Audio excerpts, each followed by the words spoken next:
Et bonjour à tous, bienvenue à tous dans cette nouvelle vidéo. Aujourd'hui, je vais parler d'un sujet très important, celui d'atteindre l'état de l'ange. Donc tout d'abord, je vais réciter quelques définitions sur l'état de l'ange, qu'est-ce que cela signifie. Tout d'abord, qu'est-ce qu'un état? Il s'agit d'un comportement d'être ou de paraître. Quoi qu'il en soit, il vaut toujours mieux être que paraître, car il y a moins de masques à ôter. En toute honnêteté, bien sûr. Qu'est-ce que veut dire état de l'ange? Il s'agit d'un idéal très bénéfique, propre à l'évolution de soi et au développement de l'humanité, donc d'autrui du coup.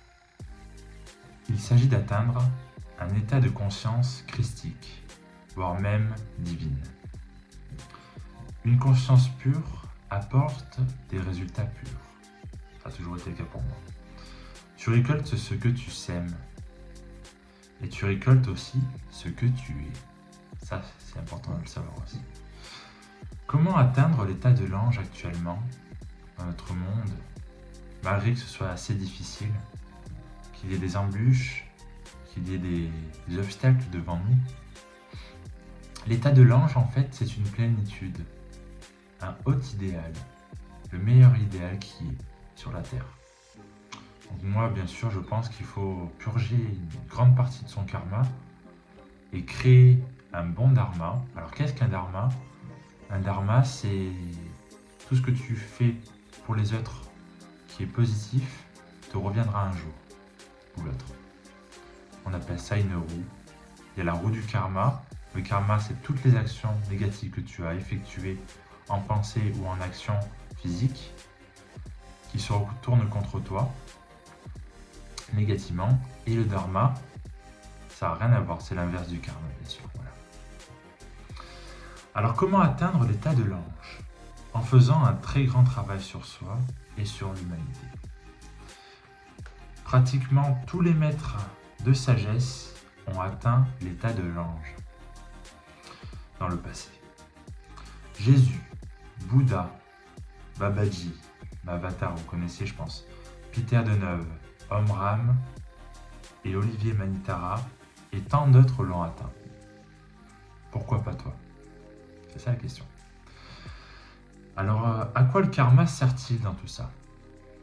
Le karma, il permet de faire mûrir sur tous les plans de ton existence afin d'atteindre l'état de l'ange plus facilement. Le karma, il sert à ça en fait. C'est pour augmenter ta sagesse et diminuer les égos. Alors qu'est-ce qu'un ego? Pour ceux qui ne connaissent pas ce que cela veut dire, un ego, c'est le fait de penser qu'à soi, de ne pas avoir des yeux dans les yeux. Et aujourd'hui, ce qu'il faut pour avancer spirituellement, c'est d'avoir des yeux dans les yeux. Et ça, c'est pas la même incidence, bien sûr. Quand on a des yeux dans les yeux et qu'on voit beaucoup de choses et qu'on vit un éveil spirituel, il est beaucoup plus facile pour nous de comprendre la vie également qui nous entoure. Alors, on atteint parfois la sagesse après de longues périodes de souffrance, chose qui est vraie. Le karma en fait partie. Et je pense que le karma est régi par cet ordre-là. Ensuite, j'ai écrit sur une feuille bien sûr. Le karma, c'est le reflet de nos actions que l'on a effectuées dans le passé, que ce soit dans nos vies antérieures ou dans celle-ci. Elle se répercute dans le présent, d'où l'expression « nous récoltons ce que nous semons ». Voilà tout. Donc pour moi, plus objectivement, pour atteindre l'état de l'ange, il faut être pur dans son âme, dans son cœur, dans son intellect et dans ses actions. C'est très important parce que si on veut atteindre une plénitude dans nos vies, avoir moins de problèmes et plus de chances, il faut suivre ce chemin-là. C'est très important. Sauf les personnes qui veulent rester dans l'ombre, bien sûr. Mais bon, elles n'auront pas beaucoup de chance dans leur vie à un moment donné. Ça dure qu'un temps. En fait, si vous voulez, je peux vous comparer ça à de la nourriture malsaine. La nourriture malsaine, si vous voulez, enfin, si tu veux, toi qui es derrière cet écran, La nourriture que tu manges, qui est malsaine pour toi, te fait du bien instantanément, dans un laps de temps. Et bien en fait, si tu veux atteindre l'état de l'ange, il faut que ce soit régulier, constant et linéaire. C'est important. Parce que ce ne sont pas les plaisirs éphémères qui seront de vrais bonheurs. Les vrais bonheurs, c'est certaines choses de la vie, les plus essentielles, dont l'amour, la sagesse et la vérité.